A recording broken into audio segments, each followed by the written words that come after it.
আসসালামু আলাইকুম। আমি মাজিদুল ফরহাদ, কুমিল্লা 10 আসন ছাত্রদের দল এনসিপি থেকে ইপি পদপ্রার্থী এবং প্রতিনিধি মতিঝিল এরিয়া জাতীয় নাগরিক পার্টির একজন সদস্য। তো আজকে যে বিষয়টি নিয়ে আমি কথা বলতে এসেছি, আপনারা জানেন গত একদিন আগে অথবা দুদিন আগে বিশিষ্ট সাংবাদিক ইলিয়াস হোসেন ভাইয়ের বাংলা এডিশন যে নিউজ পোর্টালটি রয়েছে, এই নিউজ পোর্টালটির লাইসেন্স বাতিল করে দেওয়া হয়েছে এবং এই লাইসেন্স বাতিল করে দেওয়ার পরে সরকার কোনো একটা সদুত্তর দিতে পারে নাই বা উত্তর দেওয়া যে জরুরি, সরকার এটা বোধ করতেছে না। মানে এটা এতটুকু সহানুভূতিশীল, এতটুকু সহানুভূতি বোধ সরকারের ভিতরে আমরা দেখতে পাচ্ছি না। তো আমি একটি যারা মনে করেন নিউজ মিডিয়ার স্বাধীনতা নিয়ে কথা বলে, এই যে প্রথম আলো ভাঙার পরে যারা বলতেছিল নিউজ মিডিয়ার স্বাধীনতা দরকার, এরপরে ডেইলি স্টার ভাঙার পরে যারা বলতেছিল যে নিউজ মিডিয়ার স্বাধীনতা দরকার, তাদেরকে মনে করিয়ে দিতে চাই যে ভাই, এখন তো ইলিয়াস হোসেন সাংবাদিক ভাইয়ের একটা নিউজ পোর্টাল বন্ধ করে দেওয়া হয়েছে। তো এখন আপনারা কয়জন নিউজ মিডিয়ার স্বাধীনতা নিয়ে কথা বলতেছেন? হ্যাঁ, সাংবাদিক ইলিয়াস হোসেন ভাই তো গত শেখ হাসিনার আমল থেকে এখন পর্যন্ত মানুষের সাথে বিভিন্ন তার অ্যাক্টিভিজমের মাধ্যমে এবং তার ভয়েসের মাধ্যমে মানুষের সাথে দাঁড়িয়েছে এবং এই যে পিলখানা হত্যাকাণ্ডের সময় যখন আপনারা সবাই নীরব হয়ে গিয়েছেন, আন্দোলন করে সরকারকে, শেখ হাসিনা সরকারকে বিতাড়িত করে আপনারা যেরকম সবাই নীরব হয়ে গিয়েছিলেন, ইলিয়াস হোসেন ভাই তখনও নীরব হয় নাই। বিভিন্ন ইস্যুতে উনি কথা বলেছেন এবং পিলখানা হত্যাকাণ্ডের ইস্যুতে উনি কথা বলেছেন। এরকম হাজার হাজার বিষয় রয়েছে যেগুলো উনি নিজের সম্মুখ সারিতে থেকে এই দেশের জনগণের ভয়েস থেকে মানুষের সামনে উঠিয়ে ধরেছেন। তো তার পরিচালনাতে একটা নিউজ মিডিয়া সেল, একটা নিউজ মিডিয়া পোর্টাল আপনারা লাইসেন্স বাতিল করে দিলেন। তো এখন কি বাক স্বাধীনতার কথা কি কেউ বলে না? এখন মিডিয়া স্বাধীনতার কেউ কি বলবে না?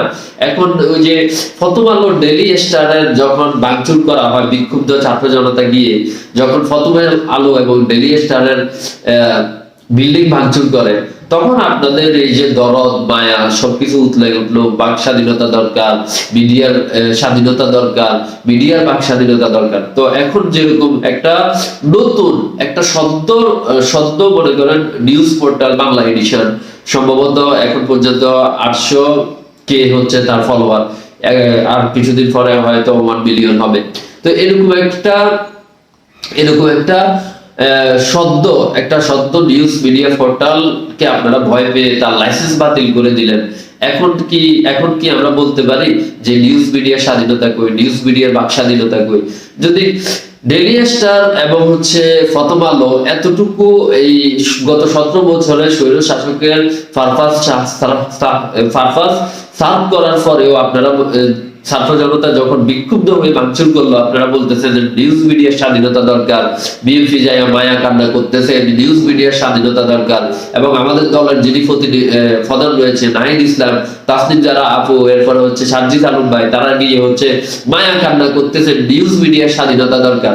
তো আজকে যখন আমাদের সাথে জনগণের সাথে ভয়েস মিলানো একজন সাংবাদিক ইলিয়াস হোসেন ভাইয়ের যখন নিউজ পোর্টাল বন্ধ করে দেওয়া হয়, তখন আপনাদের এই মায়া কান্ড তো দূরের কথা, ন্যূনতম একটা ফেসবুক পোস্ট দেখার আশা করেছিলাম, সেটাও দেখতে পাচ্ছি না।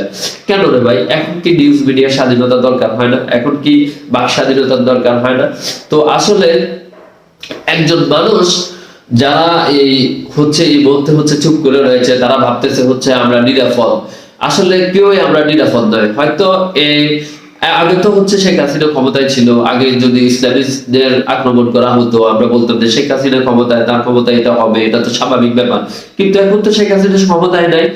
আমার কাছে আশ্চর্য লাগে সবচেয়ে যে বিষয়টা, যে রক্তের বিনিময়ে আমরা একটা সরকার, আমরা রক্তের বিনিময়ে আমরা যে সরকার বসালাম, সেই সরকার এসে আমাদের পক্ষে কথা না বলে সেই সরকার দালালি করে প্রথম আলোর, সেই সরকার দালালি করে ডেইলি স্টারের, সেই সরকার দালালি করে ইন্ডিয়ার। আপনারা কিছু কিছু বিষয় দেখবেন, ইউনূস সরকার ইন্ডিয়ার বিরুদ্ধে গিয়ে তাদের চুক্তিগুলো বাতিল করতেছে। যখন এই বিষয়গুলো যখন আমি দেখি, আমার মনে হয় না, ইউনূস সরকার তো ভারতের দালালি করতে পারে না, কখনো এটা সম্ভব না। তো আবার কিছু কিছু বিষয়, এই যে ধরেন এখন ইসলামিস্ট মন মাইন্ড যারা পোষণকারী তাদেরকে গ্রেফতার করা হচ্ছে। কেন গ্রেফতার করা হচ্ছে? তারা প্রথম আলো ভাঙচুরও করে নাই এবং হচ্ছে ডেইলি স্টার ভাঙচুরও করে নাই, শুধুমাত্র তারা ফেসবুকে একটা ফটো দিয়ে হচ্ছে এটাকে হচ্ছে সাপোর্ট জানিয়েছে, মানে তাদের যে ব্যক্তিগত মত, এই ব্যক্তিগত মতটা প্রকাশ করেছে যে এতদিন ধরে হচ্ছে প্রথম আলো এবং ডেইলি স্টার হচ্ছে স্বৈর শাসকের দালালি করে গিয়েছে, ভারতের পা চাটে গিয়েছে, ভারতের দালালি করে গিয়েছে, এবং প্রথম আলো এবং ডেইলি স্টার হচ্ছে রয়ের এজেন্ট দ্বারা পরিচালিত ভারতেরই একটি সংস্থা। যখন মানুষ এগুলো উল্লেখ করলো, তাদেরকে আপনারা ফেসবুকে ফটো ধরে ধরে একজন একজন করে গ্রেফতার করতেছেন। অথচ হাদি ভাইকে, শহীদ হাদি ভাইকে হত্যা করে দেওয়া হলো, এই যে আজকে এতদিন হয়ে গেল, এখন পর্যন্ত হাদি ভাইয়ের খুনিকে, সরাসরি খুনিকে আপনারা এখন পর্যন্ত গ্রেফতার করতে পারেন নাই, বরং আমাদেরকে কিছু নাটকীয় উপাদান আমাদের সামনে নিয়ে আসছে, যে তার হচ্ছে বাবাকে গ্রেফতার করা হয়েছে, তার বাবার ঘর থেকে হচ্ছে পিস্তল পাওয়া গেছে, এরপরে তার বোনকে গ্রেফতার করা হয়েছে, তার বোনের ঘর থেকে হচ্ছে পিস্তলের ম্যাগাজিন পাওয়া গেছে, এবং হচ্ছে তার সহযোগীকে গ্রেফতার করা হয়েছে, তার গার্লফ্রেন্ডকে গ্রেফতার করা হয়েছে। এই যে শেখ হাসিনা আমলের যে আগে যে আমরা দেখতাম র্যাবের দ্বারা তৈরিকৃত নাটকগুলা এবং আইন শৃঙ্খলা বাহিনীর দ্বারা তৈরিকৃত নাটকগুলা, এগুলো আমরা কেন দেখতাম? কারণ যে ঘটনার সাথে আইন শৃঙ্খলা বাহিনীর কিছু সদস্য জড়িত থাকে এবং যে ঘটনার সাথে ভারতীয় সংস্থার র জড়িত থাকে, এই ঘটনা সম্পাদনের দায়িত্বে অবশ্যই বাংলাদেশের সেনাবাহিনীর এক অংশ, অবশ্যই বাংলাদেশের আইন শৃঙ্খলা বাহিনীর এক অংশ জড়িত থাকে। এবং যখন এই বাংলাদেশের আইন শৃঙ্খলা বাহিনীর এক অংশ কোনো না কোনো ঘটনার সম্পাদনের দায়িত্বে থাকে বা ঘটনার সাথে কোনো না কোনো ভাবে জড়িত থাকে, তখনই হচ্ছে আমরা এই ধরনের নাটকগুলো দেখতে পাই, যাতে কালক্ষেপণ হয়, যাতে হচ্ছে মনে করেন যাতে হচ্ছে যে মামলাটা রয়েছে এই মামলাটা হচ্ছে দীর্ঘায়িত করা যায়, এবং একটা পর্যায়ে নতুন ট্রেন্ডিং আসলে ওই মামলাটা যাতে ধামাচাপা পড়ে যায়। তো এইগুলো হচ্ছে আমরা জানি। তো যেখানে আজকে আসলে যে বিষয়টা আমি আমার কথা টপিক হিসেবে সিলেক্ট করলাম, সেটা হচ্ছে এই যে বাংলা এডিশন নিজেরা তো কোনো বালটা জীবনে আজ পর্যন্ত এই যে দাঁড় করাতে পারলেন না, ঠিক আছে? একটা সাংবাদিক, একজন সাংবাদিক, বিশিষ্ট সাংবাদিক, ঠিক আছে, উনি হচ্ছে একটা নিউজ পোর্টাল দাঁড় করালো কালচারাল ফাসিস্টদের মনে করেন বিরুদ্ধে ন্যারেটিভ তৈরি করার জন্য একটা নিউজ পোর্টাল দাঁড়ালো বাংলা এডিশন। সেই বাংলা এডিশনের লাইসেন্স বন্ধ করে দিয়ে, লাইসেন্স বাতিল করে দিয়ে আপনারা আসলে কি বুঝাতে চান? আপনারা মানে কি বুঝাতে চান? যখন দেখি যে আপনারা ইন্ডিয়ার কোন চুক্তি বাতিল করে দিয়েছেন, তখন আমরা মনে করি যে না, আপনারা ইন্ডিয়ার বিরুদ্ধে। আবার যখন আপনারা এগুলা করেন, তখন আমরা মনে করি যে আসলে তখন আমরা নিজেদেরকে প্রশ্ন করতে বাধ্য হই যে আসলে আপনারা কোন পক্ষে। আমি তো এখন বলবো, যদি আপনারা ইন্ডিয়ার কোনো চুক্তি বাতিল করে থাকেন, তাহলে অবশ্যই এটার জন্য আপনাদের পার্সোনাল কোনো ইন্টারেস্ট রয়েছে, এবং এটার জন্য যে আপনাদের পার্সোনাল ইন্টারেস্ট রয়েছে এটা বুঝতে আমাদের বাকি থাকে না তখনই, যখন ইন্ডিয়ার চুক্তি বাতিল করার পরে এসে আপনারা বিপ্লবীদের কোনো না কোনো লাইসেন্স বাতিল করেন, তখন আমাদের এটা বুঝতে বাকি হয় না। ওই যে একটা কথা বলি, আন্দোলনের সময় আমরা দেখেছিলাম, আন্দোলনের পর কিছু মানুষ হচ্ছে সেনাবাহিনীকে হচ্ছে সে মানে একদম মাথার মুকুট বানাতে চেষ্টা করতেছিল। তো তাদেরকে আসলে বলেছিলাম, আমি কিছু ভিডিওতে বা আমার কিছু পোস্টে আমি বলেছিলাম যে দেখেন, আন্দোলনের সময় রাস্তায় ছিলাম আমরা দেখেছি সেনাবাহিনী বাধ্য হয়ে জনগণের সাথে এসে দাঁড়িয়েছে। বাধ্য হয়ে কেউ যখন কারো উপকারে এসে দাঁড়ায়, বাধ্য হয়ে কেউ যখন কারো পাশে এসে দাঁড়ায়, তখন সেটাকে আর উপকার বলে না। এই যে এখন যে ইন্ডিয়ার সাথে মনে করেন বাংলাদেশ সরকার অনেকগুলো চুক্তি বাতিল করতেছে, আর আমরা মনে মনে ভেবে নিচ্ছি যে বাংলাদেশ সরকার ইন্ডিয়ার বিরুদ্ধে, আসলেই আমরা বোকা। এই যে চুক্তিগুলো বাতিল করতেছে, শুধুমাত্র দ্যাট ওয়াজ পার্সোনাল ইন্টারেস্ট, শুধুমাত্র তাদের পার্সোনাল ইন্টারেস্টের কারণে তারা চুক্তিগুলো বাতিল করতেছে। ধরেন এনআইডি সংস্থার সাথে পার্সোনাল ইন্টারেস্ট কিরকম আমি আপনাদেরকে বলি। ধরেন এনআইডি সংস্থার সার্ভারের সাথে ইন্ডিয়ার একটা কোম্পানি যুক্ত। এখন ইন্ডিয়ার এই কোম্পানিটার চুক্তি বাতিল করে দেওয়ার পরে বাংলাদেশ মানুষ ভাবতেছে কি, আরে বাহ, সরকার তো খুব ভালো, ইন্ডিয়ার সাথে চুক্তি বাতিল করে দিয়েছে। কিন্তু মূলত সরকার এই চুক্তিটা বাতিল করেছে তার নিজের একটা লোককে হচ্ছে এই চুক্তিটা দেওয়ার জন্য। আর এটা আমরা কখনো উপলব্ধি করতেছি, এই যে যখন আপনারা এসে বিপ্লবী ভাইদের এবং হচ্ছে যারা গত 17 বছর ধরে জনগণের পাশে ছিল, এবং তাদের লাইসেন্স যখন এসে আপনারা বাতিল করে দিচ্ছেন, তখন তো আমাদের এটা ভাবার কোনো উপায় নাই যে আপনারা ইন্ডিয়ার বিরুদ্ধে যাচ্ছেন, শুধুমাত্র দেশের মানুষের কথা চিন্তা করে ইন্ডিয়ার বিরুদ্ধে যাচ্ছেন। এটা আমাদের ভাবার উপায় নাই। এখানে আমাদেরকে ভেবে নিতে হবে যে আপনাদের পার্সোনাল ইন্টারেস্টের কারণে আপনারা কিছু কিছু জায়গায় ইন্ডিয়ার বিরুদ্ধে যাচ্ছেন এবং মোর দেন জায়গায় আপনারা হচ্ছে বিপ্লবীদের বিরুদ্ধে যাচ্ছেন। এটা আমাদেরকে ভেবে নিতে হবে। তো ভিডিওটা আসলে লম্বা হয়ে গিয়েছে, তারপরও এই বলবো এই মুহূর্তে নিউজ মিডিয়ার স্বাধীনতা এবং হচ্ছে নিউজ মিডিয়ার স্বাধীনতা এবং হচ্ছে প্রথম আলোর স্বাধীনতা, বাক স্বাধীনতা, ডেইলি স্টারের বাক স্বাধীনতা নিয়ে যারা কান্নাকাটি করতেছেন, তারা কি জানেন প্রথম আলোর অফিসে আমার মতো একজন জুলাই যোদ্ধাকে গুম করে রাখা হয়েছিল, অত্যাচার করা হয়েছিল? আপনারা জানেন এটা? আপনারা জানেনও না এটা। তো এটা যে কেন আপনারা জানেন না, কেননা ভাই পকেটে যখন 5 টাকা ছিল তখন হঠাৎ করে আপনাদের পকেটে 5,000 কোটি টাকা চলে আসছে। সুতরাং দেশে কি হচ্ছে ওইটা জানার আসলে আপনারা বোধগম্য মনে করেন না, ওইটা জানার সময় আসলে তখন আর আপনাদের কাছে থাকে না।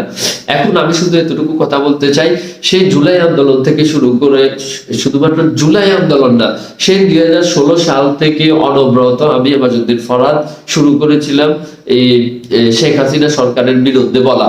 সে 2016 সাল থেকে বলা শুরু করে একটা পর্যায়ে এসে যখন শেখ হাসিনা সরকারের পতনের আন্দোলনে, জুলাই আন্দোলনে যুক্ত হলাম, এবং সেই জুলাই আন্দোলনের পরেও যদি আমরা দেখি যে এখনো আমাদের সরকার আমাদের সাথে শেখ হাসিনার কালচারাল স্টাইলে আমাদের সাথে ডিল করতেছে, তাহলে আমরা বলবো রক্ত বিলিয়ে দিয়ে আমরা আসলে নিজের সরকারকে বসাইতে পারি নাই, বরং আমরা একটা পার্সোনাল ইন্টারেস্ট মেনটেনকারী একজন সরকারকে বসিয়েছি, যে তার পার্সোনাল ইন্টারেস্টের কারণে মাঝে মধ্যে ইন্ডিয়ার সাথে চুক্তি বাতিল করে, এবং তার পার্সোনাল ইন্টারেস্টের কারণে মাঝে মধ্যে এসে বিপ্লবীদের লাইসেন্স বাতিল করে, এবং মাঝে মধ্যে হচ্ছে এসে আলেম ওলামাদেরকে হচ্ছে গ্রেফতার করে নিয়ে জেলে ভরে রাখে।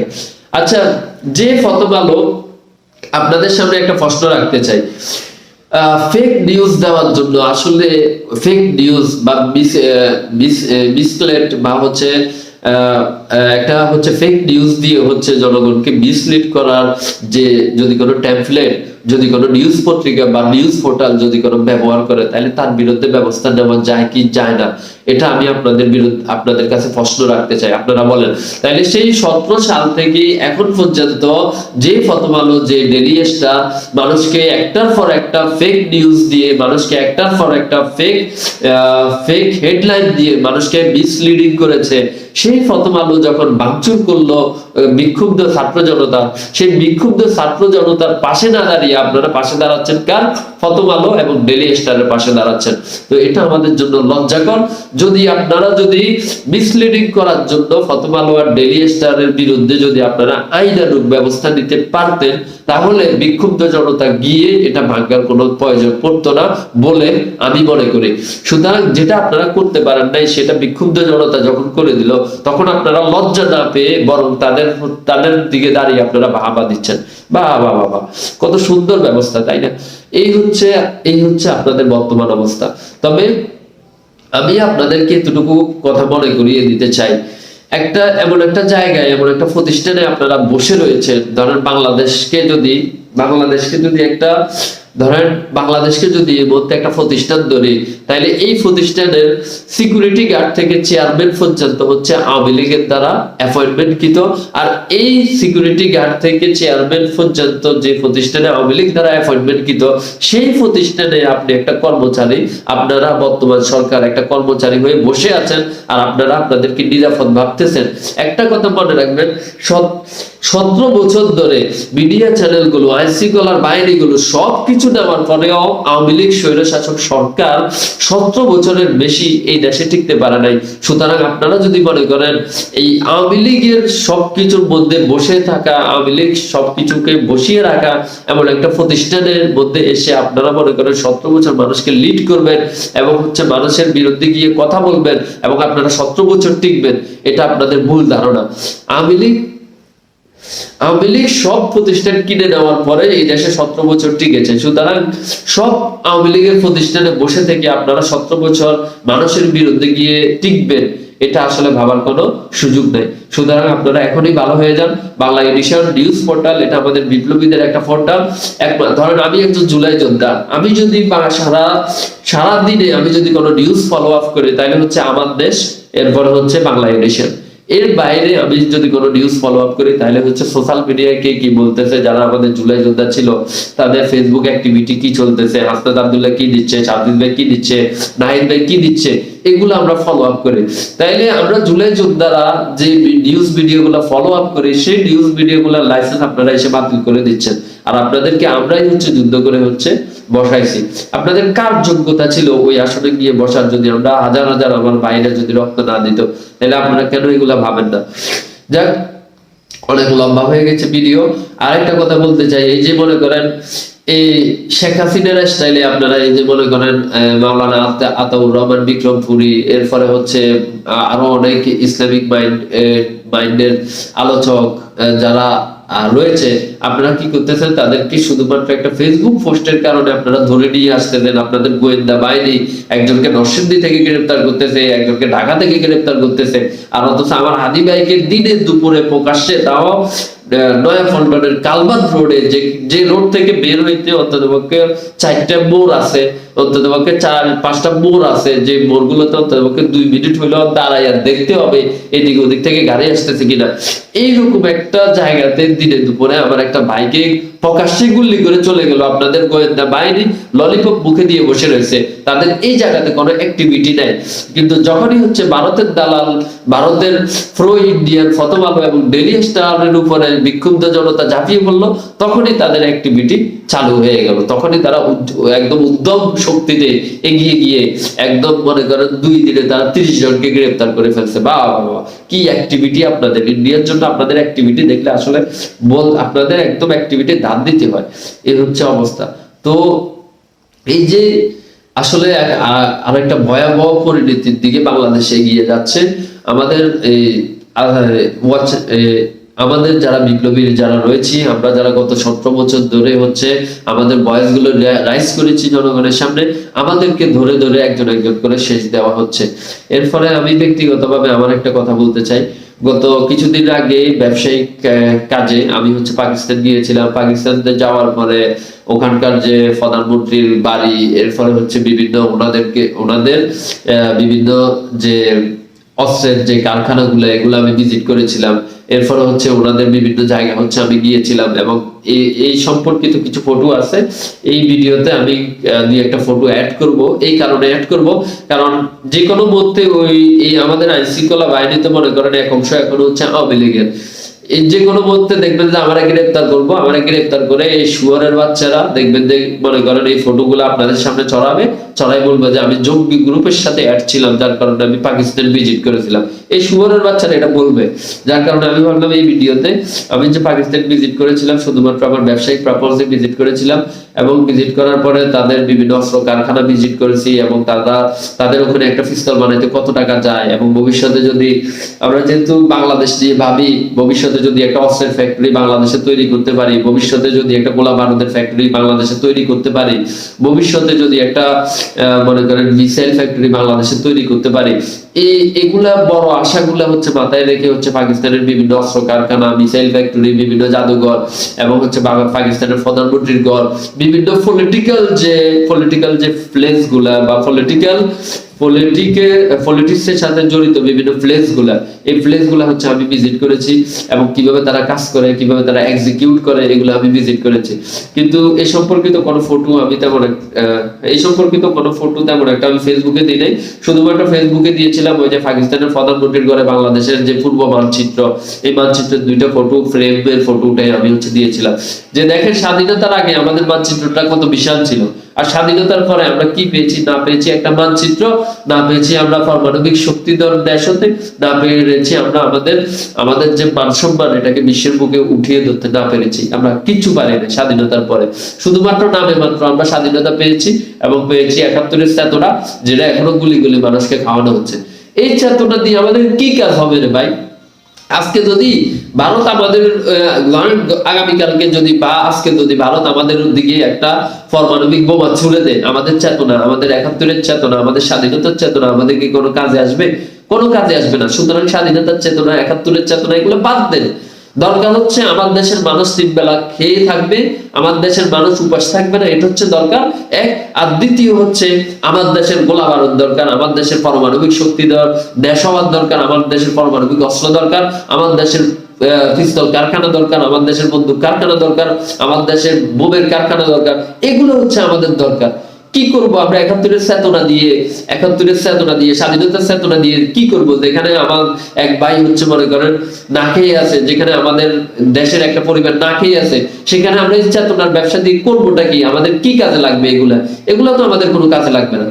সুতরাং আমি দেশবাসীর প্রতি আহ্বান জানাবো, আপনারা আপনাদের মন মাইন্ডকে আরেকটু প্রেস করেন এবং সঠিক ইতিহাস জানার জন্য অবশ্যই আপনাদেরকে you should be visit Pakistan.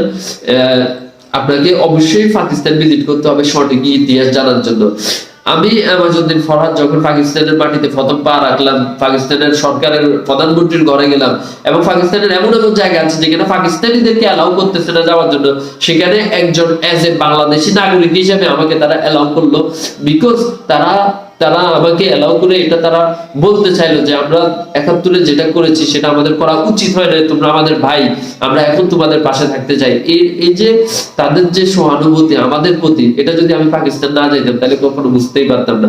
আপনি বিশ্বাস করেন, মোর দেন 10 দোকানে গিয়ে আপনি যদি একজন বাংলাদেশি পরিচয় দেন, একজন বাংলাদেশি পাসপোর্টধারী পরিচয় দেন, ওই 10 দোকানে আপনি শুধুমাত্র ফ্রিতে খাবার খেয়ে চলে আসতে পারবেন, একদম আতিথেয়তার সাথে। আপনাকে 1 টাকাও দেওয়া লাগবে না, কারণ you are as a Bangladeshi হিসেবে, একজন বাংলাদেশি হিসেবে এবং একজন পূর্ব পাকিস্তানি হিসেবে আপনাকে 1 টাকাও প্রদান করতে হবে না। তাহলে এতটুকু সম্মান তারা আমাদেরকে দিয়ে রাখছে পাকিস্তানের মাটিতে। কিন্তু এখন পর্যন্ত এই যে গত 1.5-2 বছরেও আমরা পারলাম না পাকিস্তানের সাথে বিমান চলাচলটা স্বাভাবিক করতে। গত 1.5-2 বছরের মধ্যেও আমরা পারলাম না পাকিস্তানের সাথে একটা স্বাভাবিক অবস্থা জারি করতে, আমরা পারলাম না। আমি আপনাদেরকে একটা কথা বলি, আমরা যদি আমাদের দেশের সার্বভৌমত্বকে রক্ষা করতে হয়, তাহলে হয়তো আমাদেরকে 3টা অথবা 4টা অপশনের যে কোনো একটা বেছে নিতে হবে। বিশেষ করে 3টা অপশনের যে কোনো একটা অপশন বেছে নিতে হবে। হয়তো আমাদেরকে পারমাণবিক শক্তিধর দেশ হতে হবে, নয়তো আমাদেরকে পারমাণবিক শক্তিধর দেশ পাকিস্তানের সাথে হচ্ছে চুক্তি করে, সামরিক চুক্তি করে চলতে হবে, নয়তো পারমাণবিক শক্তিধর দেশ ভারতের গোলাম হয়ে থাকতে হবে। এই 3টা অপশনের যে কোনো একটা অপশন আপনাকে বেছে নিয়ে চলতেই হবে, শুধুমাত্র বাংলাদেশের ভৌগোলিক অবস্থানের কারণে। হয়তো নিজেকে পারমাণবিক শক্তিধর দেশ হতে হবে, না হলে হচ্ছে পারমাণবিক শক্তিধর দেশ পাকিস্তানের সাথে সামরিক চুক্তি করে চলতে হবে, না হলে হচ্ছে এই পারমাণবিক শক্তিধর দেশ ভারতের গোলামি করতে হবে।